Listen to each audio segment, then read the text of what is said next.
What's up, guys? Welcome to another edition of Thirst Talks with Aneal Joshua. I'm joined by the beautiful Stef Sanjati. How are you? I am fantastic. Thank you for having me on your podcast. No problem. Thank you for being here. So you are from the 6, Toronto. Well, not originally, but I've been here for like 5 years. And where's hometown? It's a small town. Yeah, it's called Wallaceburg. Okay. It's about 3.5 to 4 hours southwest of Toronto, near the border to the US. And it's not cute. I don't like it. It's not it's cute. Not cute. I mean, you know what? It's very cute aesthetically. It's a cute little quaint small town, but it wasn't a good environment for me growing up. So. And then, I mean, I watched a little bit on your doc. You were just like, you needed to get out of there. Yeah, I did. Yeah. And do you love Toronto? I do. Yeah. So I moved here 2 days after graduating high school. Oh, damn. Like I was gone. I was out of there. Yeah. And immediately, I fell in love with it. I felt right here, you know? It was like something fell into place. That's awesome when you have those moments of like, thank you, universe. This is where I'm supposed to be. Exactly. Okay, so talk to me. You're telling me a story about your mom coming to visit. Yeah. Well, she actually moved in with me now. Oh, she lives here in the city. Yeah, she does. Okay. She does. She lived in small towns her entire life. I love my mom to death. She's fantastic. Like, I aspire to be my mother. I mean... It's out there. It's public knowledge. Yeah. I don't want to get too much into her business, but I mean, I've spoken before that my parents' marriage broke up recently, and that was bizarre for me to grapple with because I never thought that would happen. That was I never thought I would have to deal with that. And we were both just very isolated and lonely, so we decided to move in together and get a place in the city together, and it worked out, and it's been very, very good.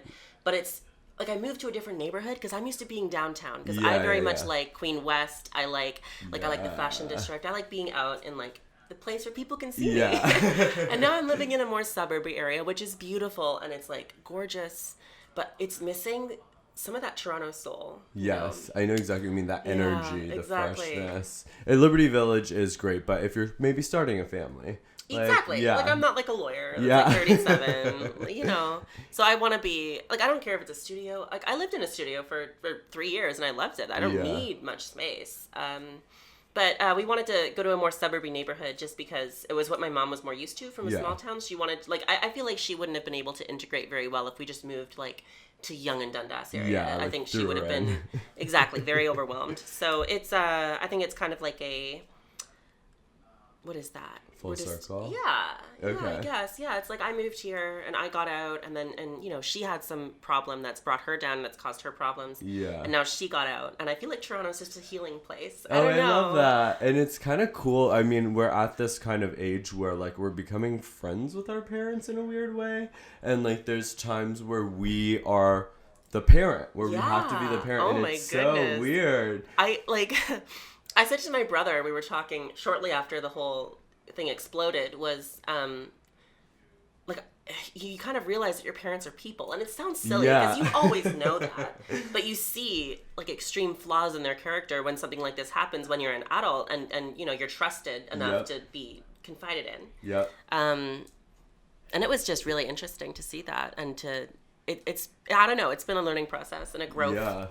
I mean, my best friend just moved in with her mom. Very, like, you know, similar situation. And she just says it's, like, nice because it's, like, a newfound best friend. Yeah. And it's, like, you're starting another chapter of the relationship. Exactly. It's not, like, go to bed now. What's your job? Where are you going to school? It's, like, you guys can really become friends. So that's, like, exciting. It's exciting. Yeah. So you're just, like, killing it on the YouTube game. Killing it. Thank you so much. So I just want to know, like, it takes a set of balls, right? And I hate like everybody's like I feel like they go to advocates and like, you're so brave, thank you. But like, why? What was that call to action in you that you're like, you know what, this is my story, let me share this? So I actually started YouTube when I was 13 years old. 13? Yeah, when I was in that hometown. And it was a very socially isolating experience being there because I was the only queer person. Yeah. And I thought back then that I was gay because I didn't know trans people existed, right? Yeah. Oh my God, wow. Yeah, I had no idea. That's crazy. Yeah, so, but I definitely, like, I dressed as a woman. I just didn't understand what that meant. Like, it's not only that means you're trans, obviously. Yeah, totally. But there was, like, it was pretty clear. I just didn't have the language to understand it. But, you know, I was very much ostracized from the community and from my peers. And I made friends and I had good times, but most of it was just traumatic. Oh, yeah. And so what I did was I went to the internet to find that social experience. Like before I started doing YouTube, I couldn't look people in the eye. I would say every 4 words. Like it was a whole, I was a basement creature. I was not a social creature. Yeah. And then I started YouTube. My first video was a Lady Gaga paparazzi makeup tutorial. Oh my goodness. I remember using like a liquid eyeliner to do the lips. It was a mess and it was horrible, but it was cute. But you felt yourself in that moment. Oh, I at did. 13 years old. Exactly. And that's like crazy how the internet is now like a safe place for people that kind of feel lost. And like, I mean, the internet, I think about just us growing up and just here, I didn't even know there's small towns where you don't even know trans people exist. Oh, God. Like, it's nuts to know that the internet is really just helping shape younger minds, younger lives. Absolutely. So you talked about makeup briefly, and you're doing makeup tutorials on YouTube, but you were telling me you went to school for this. Like, you worked and did makeup. Yeah. And what is it about makeup that makes you tick? So, I mean, when I was much younger, I used to not be able to look in the mirror without hyperventilating because I hated myself so much. And I think that was a gender dysphoria thing. Like, you know, I hit puberty and I was broadening out and I was getting like more muscular and it was freaking me out a lot. Yeah. So I couldn't look at myself in the mirror. And when I was like 13, when I was presenting more femininely and I'd already come out to my parents and everything, my mom, well, I don't know exactly how this came about, but she took me to buy my first makeup. And I remember I bought like a little gold eyeshadow and a little black eyeshadow. And I would just paint my entire face gold and do like black designs on it. I loved it. It was like a medium of art and an expression for me. It was like an outlet. And so that kind of just developed because I'd always been I'd always, you know, as a kid, I was the artist. Like I drew everything and I was very visual. And that evolved into doing makeup. And then I got my first job at a Shoppers Drug Mart counter. Okay. In the town over when I was 15. Is this a better town or is it just barely? As much? Okay, it's a little bit bigger. step. Okay. It's a bit bigger. It's like 30,000 people instead of 10,000. Okay. The town, the Shoppers in my hometown wouldn't hire me because it was like too weird. It was too fringe to have like a queer person. Yeah. It's nuts, like, because you hear these stories, but I it's like I can't wrap my brain around it. I know. And then every time I hear one, I'm literally in shock. But anyway, sorry. It's okay. So I did that for a while, and I always knew I wanted to be an entertainer, but I was still very shy and very hurt when I was in that town, so I didn't know how to pursue that after high school. And so my parents were just like, you know, you're good at makeup, it's what you're really good at, you should just pursue that because you can get good money there and, you know, you can be successful. And I understand from a parent's perspective, they want you to be safe and have resources. And so I get why they'd push you that way. And it wasn't like a bad choice for me.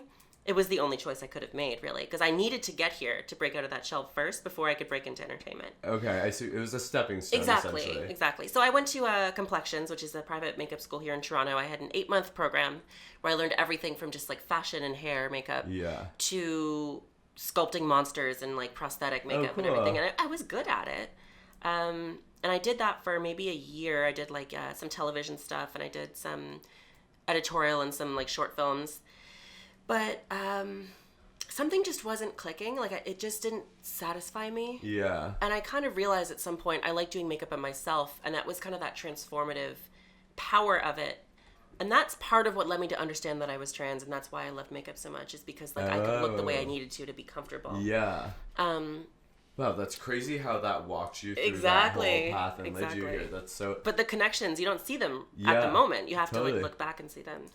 And then I ended up I moved in with somebody that had a camera, and she encouraged me to do YouTube again. Okay. Because I'd stopped after high school. I quit, and I deleted everything, unfortunately. I wish I still had all those old videos. I know. Okay. Well, I deleted them because I got death threats, actually, from my hometown. So I had to get everything down. Yeah, exactly. Oh, my God. It's okay. I'm so mad. But anyway, you've, like, obviously come out of it, and you're doing great things. But anyway, continue. So, you know, I thought I had to get super serious, and so I grew a beard and bought blazers and went to college and whatever. But I started YouTube again when I moved in with her, and I had this video that took off. Like, it has almost 9 million views at this point. Yeah. Called My Face Wardenberg Syndrome, and it's about a genetic condition that runs in my family that just makes you look a bit different. Okay. And it gives you white hair and pigmentation, like all kinds of weird whatever. Yeah. That video took off, and I decided... You know, like, I saw my first AdSense check from that, and I was like, oh, okay. Well, this can be a job. Like, I could make money from this. Yeah. And I decided it would be in my best interest if I really wanted to pursue this to drop everything and just run for it, you know, to totally. commit 100% right then and there. And so I did.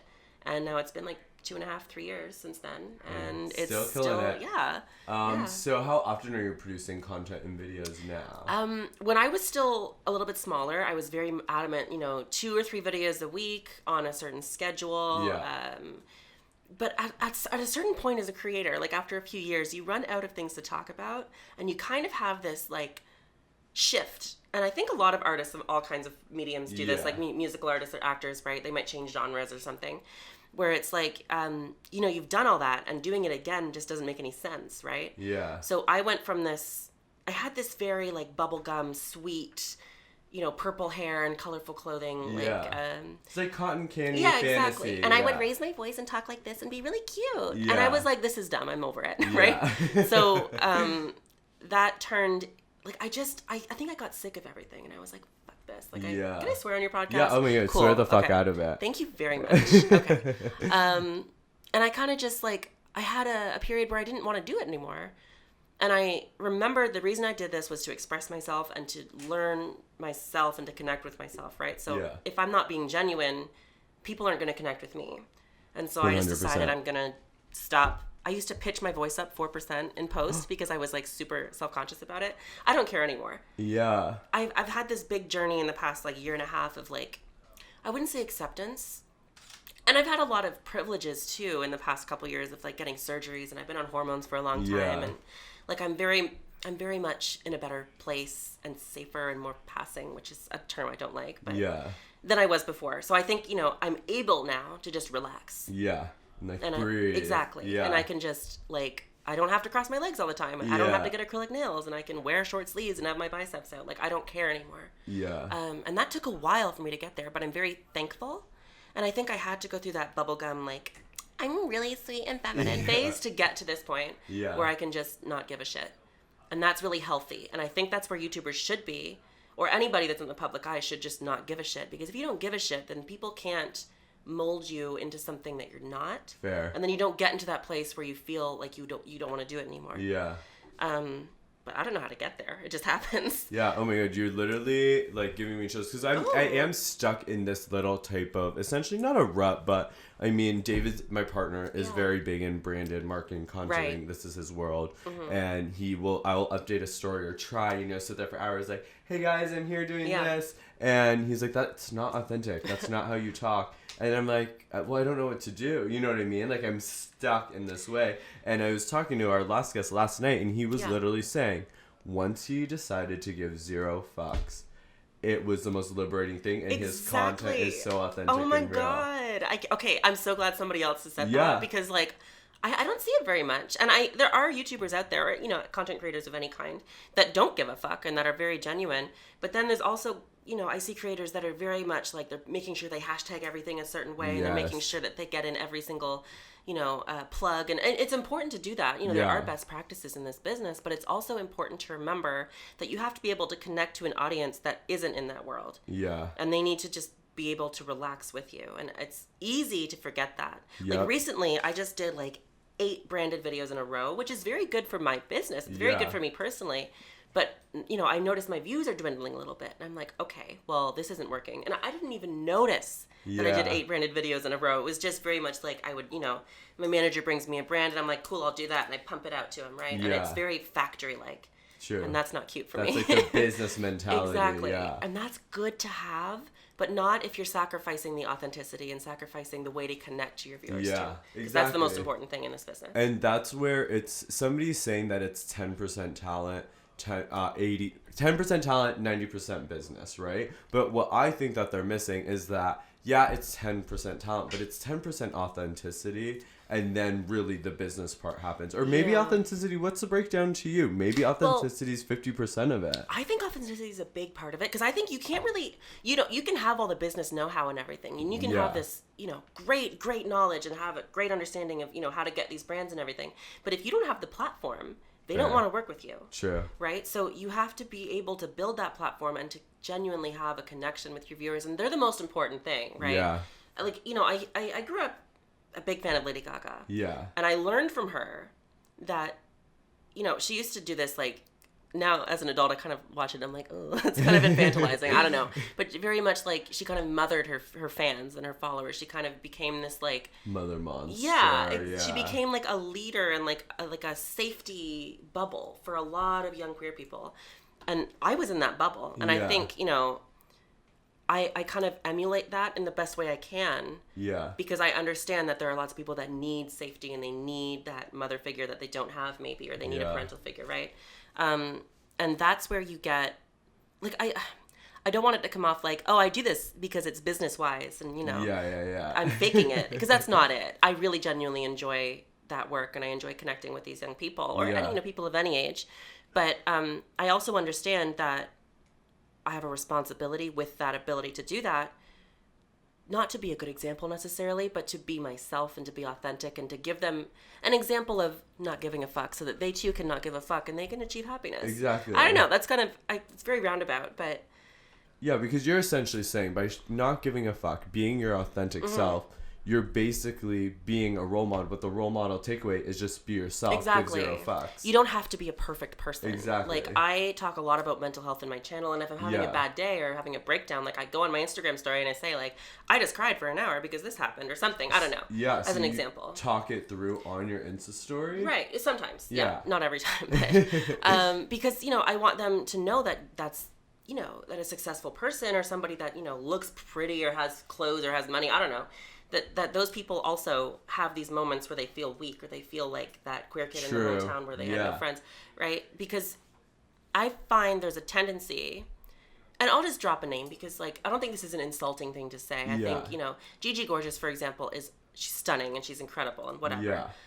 But she very much does not present those downtrodden moments, and she might not have them, right?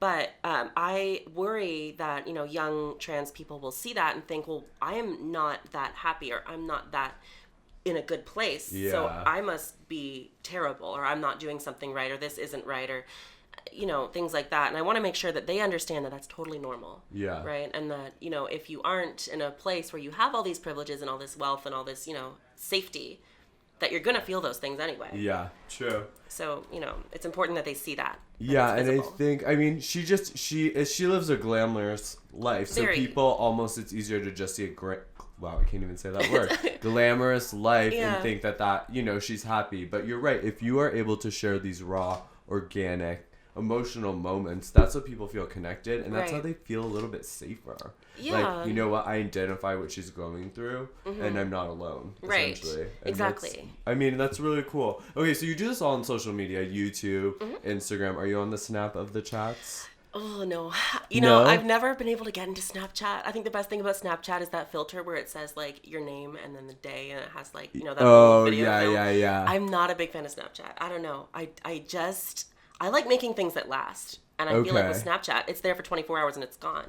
Okay. And Instagram stories are similar. Yeah. But you also have that permanent feed, right? And true. I don't want to make something that nobody will ever see again. You know what I mean? That's actually a really good way of thinking about it. I never thought about it. Because what's happening, I have younger brothers that are like in high school. Yeah. And they all get like the smallest storage phones. So like the 16 gigabyte or whatever. So they only use Snapchat because it doesn't save anything. Right. So they text through Snapchat. They don't actually text because text takes up storage. So it's almost like this younger generation is so tapped into Snapchat that interesting. It's like now there's the divide. It's like our parents are using Facebook. We're like in this Instagram world, Twitter, and the younger ones are just all about the Snap. The thing is, like, you know, what just happened with Rihanna and Snapchat losing a whole bunch of people, which was totally justified. Not okay. Not cute, Snapchat, right? Also, I love that Rihanna's like perfect. Yeah. You know, I thought maybe that it would be a dying platform. Like, there is a lot of, well, at least there was for a bit, there was a lot of business for influencers on Snapchat with, like, Snapchat stories of, oh, do your skincare with this machine and we'll pay you, like, this much money. Yeah. But, you know, I don't see why that's good for brands either, because you might get, you know, some follow-through, but you're not going to get anything residual from a Snapchat post. Exactly. I don't know. I'm just not a fan of Snapchat. Yeah, and I can't wrap my head around it. And then now the Rihanna situation happened. Then they did a new update. So now everyone's like, okay, I don't even understand what's happening. So maybe it is dying. Maybe, but maybe the youth will keep it alive. Yeah, true. But on Snapchat, comments and stuff, aren't a thing. People can't comment or say anything really. Yeah. So, I mean, on Instagram and Twitter, they sure can come into your DMs and whatever. Yes. How do you handle that situation?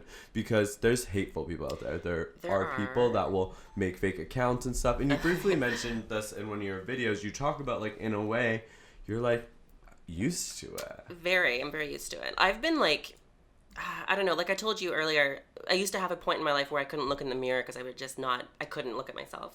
And, you know, during that time period, I was bullied for every conceivable thing except for, like, my skin color because everybody there was white. Yeah. So, like, you know, weight, acne, you know, hair, clothing, my eyes, like, people used to constantly, and people still do. Yeah. Like, compare me to Sid from Ice Age, and I'm like, do you have any vision? Oh, like, are you my completely... God. My eyes are wide set, but, like, lots of people's eyes are wide set. And, like, who cares? And it comes from this place. I think I'm immune to it because I totally understand what they don't, right? Which is that every single person has a unique facial structure. And to be like, wow, you're weird because your bones are different from mine, it's just so absurd. It's so stupid. It's so, like, it's such a juvenile way of thinking. Exactly. And it's also, like, that kind of...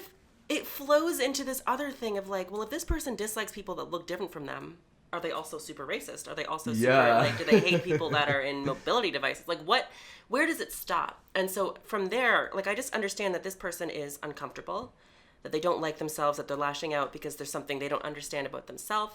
And seeing people that are comfortable makes them uncomfortable. Yeah.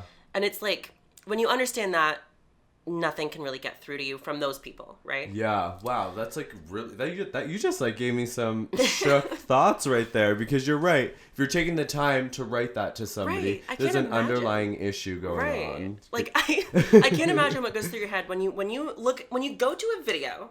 Like, let's see, is there something on my no, there's not. Do you delete comments? I delete comments that are blatantly hateful. Like, I can take constructive criticism. I don't mind that. But I delete comments like, let's see if there's one that shows up here. It's like necessary. I can't even imagine what I would like. I'm a blocker, I guess, or I would try to come up with a witty response. But it's like, Jesus Christ! Like, you took 5 minutes out of your day to do this. Exactly. I can't really find a mean comment right now because this is good. I posted a new video and it's getting lots of good stuff. So that's bizarre. But you know, like, I can't imagine somebody taking 5 minutes out of their day to write, like, literally a death threat or, like, you know, something so hateful. I'm like, why? What does that do for you? Yeah. When you're finished writing that comment, do you feel better? Like, I don't understand.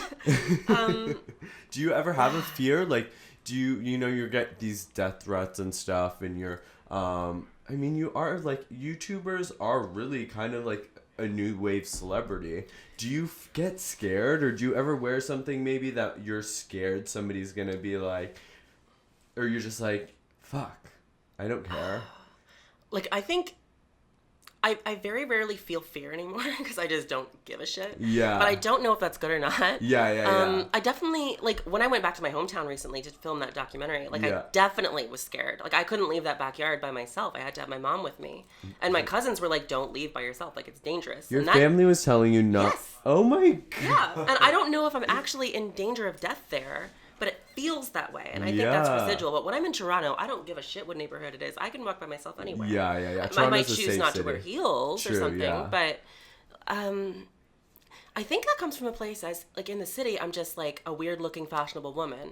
But in my hometown, I'm Stef, the trans person that moved and came back and is, like, very hurt by everybody. Like, because everybody in that town knows who I am. Yeah. So I think that's the difference. Right? Okay. So I don't feel unsafe in the city. I still feel unsafe when I go home. But in terms of social media, like death threats and things, I think it is important to be able to make a distinction between what is just somebody being a jerk and somebody who is genuinely making a threat. Okay. And that's kind of a second nature at this point. It's so scary you're so calm when you talk about it, but it's like, to me, I'm just so like, used to really, the fact that you're just so used to it, and that it's like it's not only you. That's the scary part. Yeah. You know what I mean? This isn't a rare occurrence that we're talking about, and you were just so blessed to be where you're at, and that's like, unfortunately, not a lot of people have that. Absolutely. What's like one thing you would say to them? Like, what's one piece of advice or something, a motto they can say in their head? Because it is tough out there. I mean, I can only speak for trans people, really. When I think about, you know, when I was really young and I was, like, super unsafe and I felt horrible and, you know, everything was abysmal. Yeah. What did I need back then? That's what I'm trying to think of. And it's, Like, I definitely needed a role model. I needed to see people that were like me, that were living successfully and that were good. Okay, so right? Find a role model or someone to aspire to be. Sort of. I think what's important is not to necessarily aspire to be like them, but is to see that somebody like you is happy and is okay and is not in a place where they're in danger of death, right? And that's tricky. To be able to relate to somebody, like, you know, I think young trans people watch my videos because they can relate to me. Yeah. But it's probably hard for them to relate to the way I feel in the city and, like, my lifestyle, True. right? Yeah, but I need them to understand that I was where they were and they can get here too, right? Or wherever they want to be. Right, exactly. Like, exactly. It's like, it's almost as though not a role model in terms of, like, I want to dress, look, do what they do. It's more so, like, take their hustle and do what they are doing to get out of whatever unhappy situation they're in. Yeah. Like, it's important for them to understand that their circumstances are not permanent and that, you know, they are capable of happiness and of success, right? Because I think when I was 13, right, I didn't know trans people existed. The only thing they were was, like, a punchline in a South Park joke to me. I didn't really understand. So if I knew I was trans back then, I would be like, well, what are the options for people like me? Yeah. I can die. I can be a sex worker on the streets. Like, that's really the only examples I saw on TV of trans people growing up. And so I think that, you know, young trans people today have that benefit of being able to see people that are visible and happy and successful and safe. Yeah. And I think that just knowing that you have options is important. And it can be tricky because a lot of places, you know, for example, there aren't job protections for trans people in Canada. There aren't housing protections. In Canada there's not? Bill C-16 was this whole thing. Whoa. And conservatives got super fired up about it. Okay. Specifically Jordan Peterson, who I loathe entirely. Okay. He basically took this innocent thing that was supposed to be job protections and protection. It was basically a thing that was to include trans people in the Bill of Protections, right? Okay. And he said that if you call a trans person by the wrong name or pronoun, you will go to jail. Like, he made it this whole thing about, like, jailing people that were not okay with trans people. Yeah. Which, first of all, if you're not okay with trans people, that's not an opinion. That's a problem. Yeah. But nobody's going to jail for using the wrong pronoun. It was simply, you know, you would be charged if you fired somebody because they were transitioning. Or, you know, you would be charged if you kicked somebody out of their house because they were transitioning, right? It was just about giving protections to trans people. But everybody got so fired up about it being this whole, like, free speech impediment, like, you know, impeding thing. I don't, honestly, like, I should know if it went through. I'm pretty sure it didn't. Okay, we'll do research and we'll post a link on this. Okay, great. Yeah. We should. I should know that. Like, if I'm talking about it, I should know that, but I don't. I just know that people rose, like, they made such a fuss about it.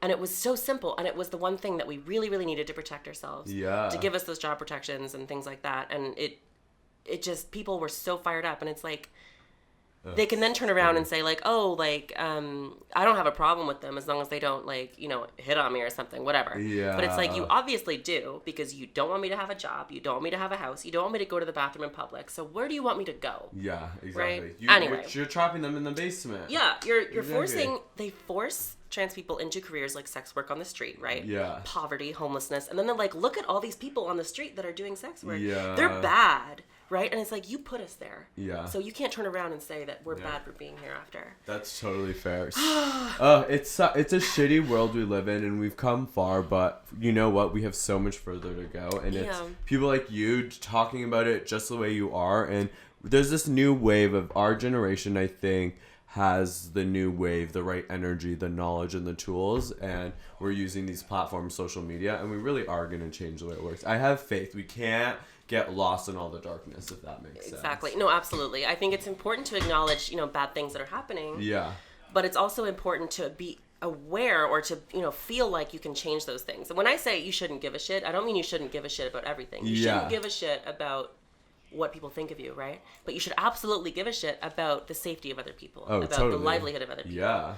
And I don't know how to convince people to care about other people, but that is really, I think, what is so special about our generation is that we, you know, growing up with the internet, for example, you have access to all these other experiences and all this information that people before us didn't. Yeah. So you're able to understand and relate to people from other communities or other demographics. because that information is available. And so you suddenly give a shit about them, right? And I think that's very powerful. And I think that's what's allowing this generation to make those changes, or to at least lobby or push for those changes. Yeah. Right? No, totally. And then just educate yourselves. Do some reading. Pop up an article. I'm going to look at that article and we'll post a link in the profile. Okay. But talk to me about fun stuff. Okay. I like fun stuff. So we were talking earlier, you're not a big reality TV fan. I love cooking shows, but anything else. Cooking shows. I just love food. So, like, when I watch a cooking show, I'm like, oh, like, I can do that. Yeah. And then I make some abomination, like, that's not anything like it. Yeah. But mostly what I watch on TV and things is mystery and murder and paranormal. And, like, I love stuff like that. Is there a show right now that's like, this is the one? I have to see the next episode. Not really. I go through shows so fast. You just, like, whip through them. Like, the other day, I watched 2 whole seasons of an entire, like... it was called Slasher. It's a Canadian murder mystery on Netflix. I watched 2 entire seasons in one day. I was up from I woke up at like 1 p.m. and I stayed up until 7 a.m. the next day just watching the show. Yeah. So that's kind of what I spend my time doing. It's not very good. Hey, no, you learn so much from watching shit. And especially being a creator, it really does sometimes inspire creativity. I think so too. I do. But my problem is I consume shows so quickly that like there isn't really a show I'm like I cannot wait because it's already done. Yeah. I've already watched the whole thing. Yeah, you popped a bag of popcorn. Next episode's on. Exactly. So you kill your time by just gaming? Is that I do game a lot. So when I was in that hometown having terrible experiences, I would come home and my whole favorite thing in the whole wide world was World of Warcraft. Okay. Which I played since I was 9 years old and I'm 22. Wow. And you're still playing? Still playing. I played yesterday. Oh my god. Oh my god. It's a whole. I have a tattoo of like something from the game on the back of my neck. The tattoo is actually the symbol of the Horde, which is it's one of the factions you can play on, and they're like this group of exiles that came together and they had to ally and support each other because they didn't have another option. Right? So I was like, I relate, right? It's very representative of the community. Wow. Exactly. So I mean, I tattooed that, and I really, that game I think very much informed my aesthetic and my personality, and I learned a lot from it too growing up. I remember when I was in 3rd grade when I started playing that game, I couldn't spell the word artist, and I had a very distinct memory of the teacher yelling at me because I couldn't spell the word artist because I wanted to be an artist when I grew up. And then after playing that game for like a year, I had this immense ridiculous vocabulary, and I was like miles ahead of everybody else in my class in terms of reading comprehension. And I really credit that game for not only saving my life, but, teaching me so much. Really? And there's stories in that game. That's cool. There's stories in that game that, for example, one of the stories in the more recent releases is about, like, this nation of people that has been oppressed, and, like, the poor are suffering at the hands of the rich, and they're kind of being sold off for protection of the rich. And it's like, look it's real, right? Yeah. And I think, video games are just another form of communicating a story. Yeah. Like, television or a documentary or a book. Yeah. And I think playing a game is as beneficial as reading, a storybook or, a novel that is not, real. I think stories can change you and can change the world. And I think, video games are just another vessel for that. And I'm very much in love with them. Yeah, no, I didn't even really think about it. I believe in the power of storytelling 100%. Yes. And I think that, this is ignorant of me, but I associate gaming with, like, just sitting there, doing nothing, like Red Bull, not doing anything. But you're right, there's a strategy element to it. Yes. There's the reading, there's the understanding the story, but I didn't even think about how those stories could impact it. Actually, I actually do want your opinion on this because there is kind of, this gun control reform happening. Yes. And I think this is like interesting, but people are attributing that to violent video games. People have been trying to do that for decades. And here's the thing. When I was growing up, they were attributing violence to video games, right? And this was before I was aware of school shootings, but those same moms that were attributing violence to video games were the hockey moms that at the hockey games were yelling at their sons to beat up the other kid. Yeah, like, right? So it's like, are you sure? Are you sure video games are the problem? And nowadays, with the internet and all this like access to information, there's a lot of young white boys that feel very disenfranchised and they feel very misunderstood because they're being told you have all these privileges that you don't actually acknowledge and all these advantages. And they're like, well, no, I don't because I have a tough life or something, right? Yeah. And you might, as an individual, have a tough life. Yeah. But then they lash out and they get this mentality, and they're indoctrinated into this white nationalist narrative. Yeah. I'm getting very heavy and dark. I'm sorry. It. But, the whole gun control issue right now, or not a gun control issue, but the gun issue in the U.S. is not rooted in video games. It's not rooted in media. It is 100% rooted in white nationalist indoctrination, which sounds crazy, but it's so real. All of these shooters are these young white boys, these young white teenagers that have a history of, Nazi salutes and, loving, Hitler and all this bullshit. And people don't want to look at that. They don't want to look at misogyny and racism as the problem because that's too hard and that's too solidified into the history of the United States. So they're like, no, it's the video games and it's the gays. And they're not solving any problems, and it drives me absolutely crazy. Yeah, no, it's nuts. I don't understand how a video game there has to be a bigger issue leading somebody to pick up a gun and 100%. Kill people. Yes. But yeah, it's interesting as a gamer, you always wonder do you ever feel the need to grab a gun and kill people? No, I don't. If I do, I can do it in a video game, right? Exactly. You have your outlet to do it. Exactly. If anything, it's safe. Yeah. Okay. And what type of music do you usually listen to? Oh, wow. I love music so much. I think right now some of my favorite artists are, I've always loved Bjork. Okay. I love FKA Twigs. I love Grimes. I love Coco Rosie, which are very psychedelic and experimental. Yes. But I grew up, feeling very saved and very safe and understood by Lady Gaga. Yeah. And I really, really admire her ability to connect. And she makes fantastic music. And I love that she can hop from genre to genre.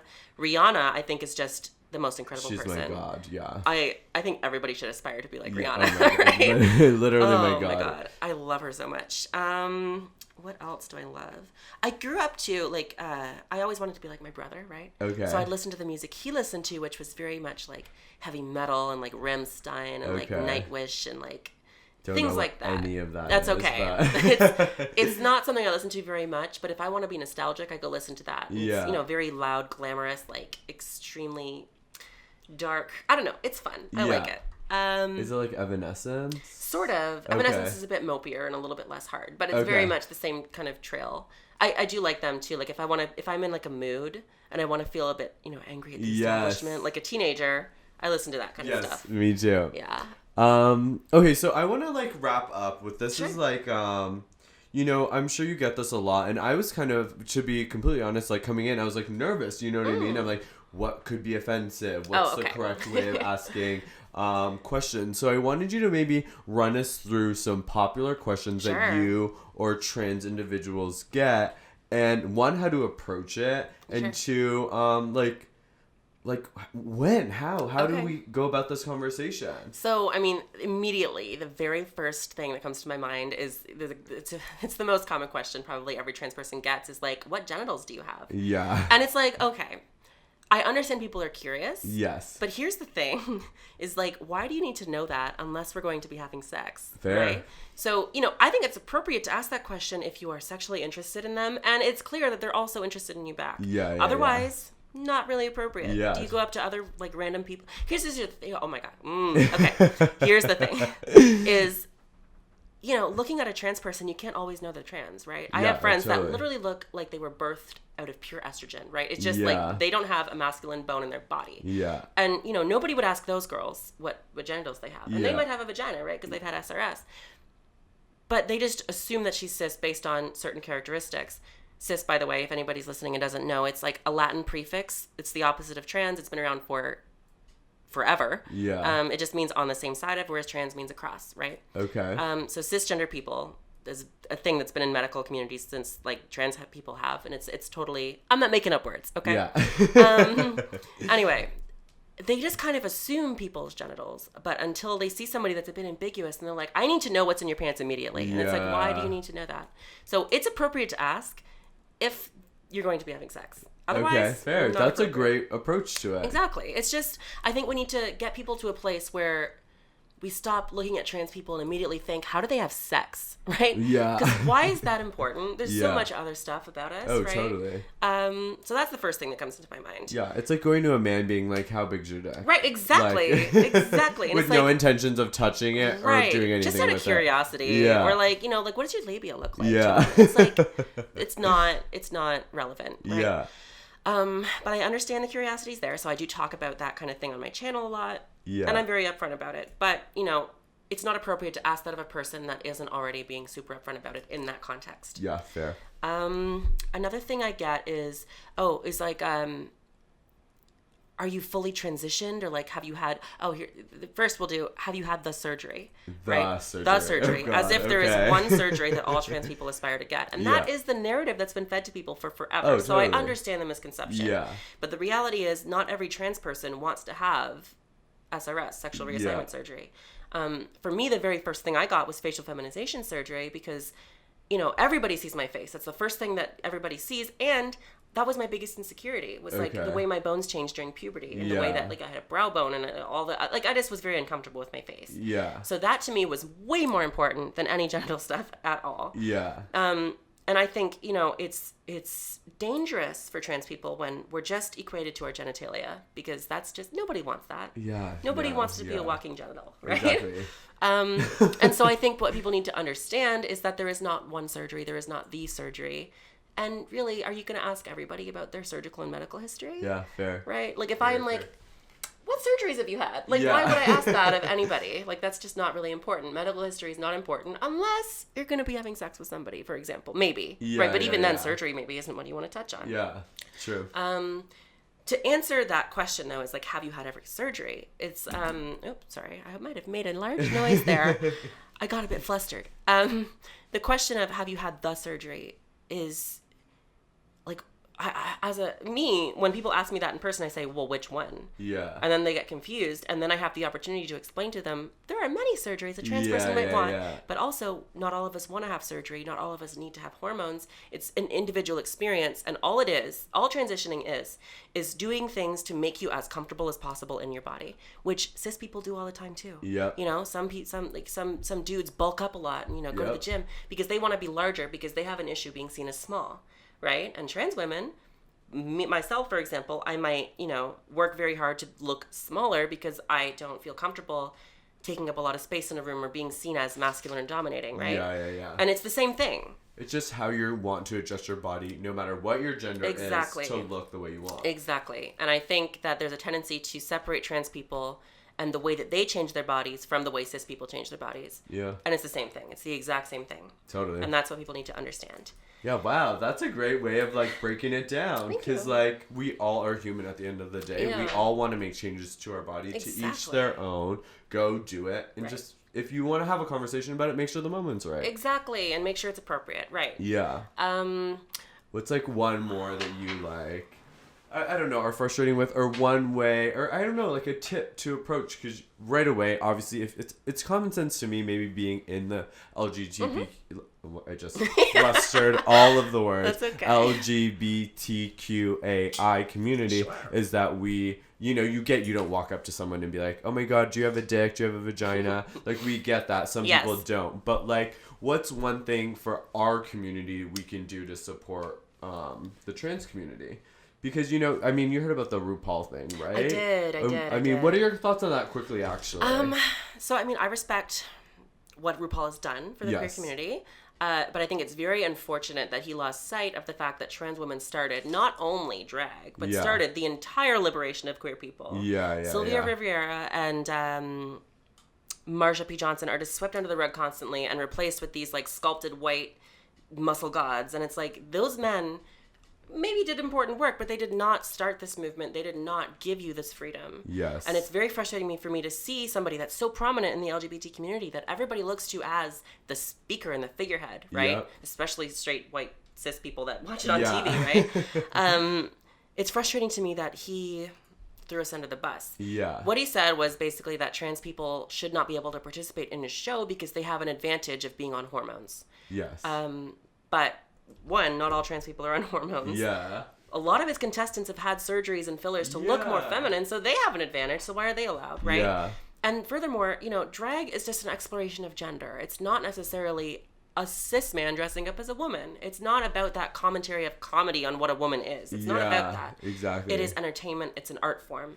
And to be told that you can't participate when you created it is like, wow, okay. Yeah. It's very similar to, for example, in history, a lot of music genres were created by black folks, and white people were like, this is mine now, in the 50s and 60s, right? Yeah, completely. And it's very much the same. It's like, you can't participate in rock and roll because you're black, even though you founded this genre generations ago, right? It's very much nuts. Like that, where I'm like, Rue, what are you doing? Yeah. And I think he tried to backpedal, but I wasn't satisfied. Yeah, I mean, he's going to have to do... I mean, he's done so much, like you said. Exactly. And it's like, this is not a slip-up, it's just... It's a misunderstanding. Yeah, a huge misunderstanding, and I think that it just, if anything, will reactivate his fire to go out there, educate, advocate, and really stimulate dialogue like this so people can just understand what's going on. Exactly. Okay, so I like to wrap up with, like, just one kind of power moment in terms of, like, hustling. Whatever you want to do in life,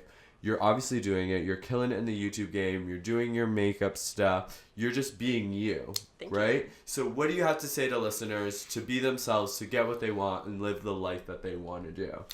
I think it's important to have a relationship with yourself, right? It's okay to have a relationship with yourself. And I think men have the most trouble with this because they're always taught to not care about themselves, to not take time for themselves, because what's important is making money or taking care of people or being like a man, whatever that means. And it's important that everybody takes time for their feelings, which sounds maybe sappy, but the most important thing, if you're unhappy, you need to know why.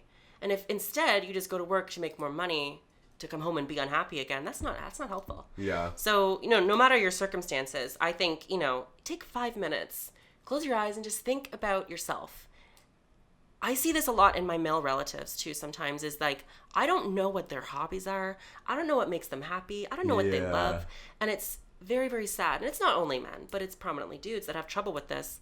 But everybody should be able to know who they are. And it, I see a lot of memes that go around like, when the teacher tells you to tell the class about yourself, and it's like very much, the image is always like tongue-tied or zip mouth or whatever. Yeah. And people shouldn't have that trouble. Yeah. You should be able to know who you are. You should have full authority over your body. You should know who you are.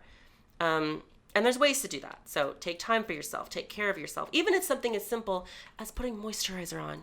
You're taking care of yourself. You're being kind to yourself. That makes you happy, right? So just do those little things that make you happy. And sooner than later, you will cross this threshold of being in tune to your mind and being in tune to who you are, and the floodgates will open. Yeah. So, you don't have to have this intentional, like, I'm going to figure out who I am. You just have to take time, do things for yourself, be kind to yourself, and that will happen passively. And that's, my advice, I guess, to everybody. God. I love that. You are, like, so wise beyond your years. I love that. So well spoken. I appreciate Thank you so much for coming on THYRST, and this has been great, and we would love to have you back, of course. If there's ever a topic or anything you're working on you want to share with us, please come visit. Where can we Insta-stalk you and stuff? So on every platform, I am Stef Sanjati, STEF SANJATI. On Instagram, there's a period between those two names, though, so just be aware of that. YouTube's my main platform. Instagram, I should be more active on, but I'm not. Twitter is where I'm messy as hell. So if you want to see me really not give a shit, you go there. Okay. That's where I get messy. And I look forward to seeing you all. Yeah, and then I am Aneal Joshua, ANEAL Joshua on Instagram and Twitter. And I'm like launching a YouTube soon. So this is going to be real life. Congratulations. For me. Yeah. And then we're going to be at This Is THYRST. THYRST is spelled with a Y on Insta and Twitter. And just so you know, we're doing a hiatus on all of our reality TV recaps. Netta is in Vancouver. We're going to New Zealand. So we will be back full throttle May 1st. And we can't wait to hear from you guys. Tweet us some questions and some love. Have a great day, everybody. Bye. Bye.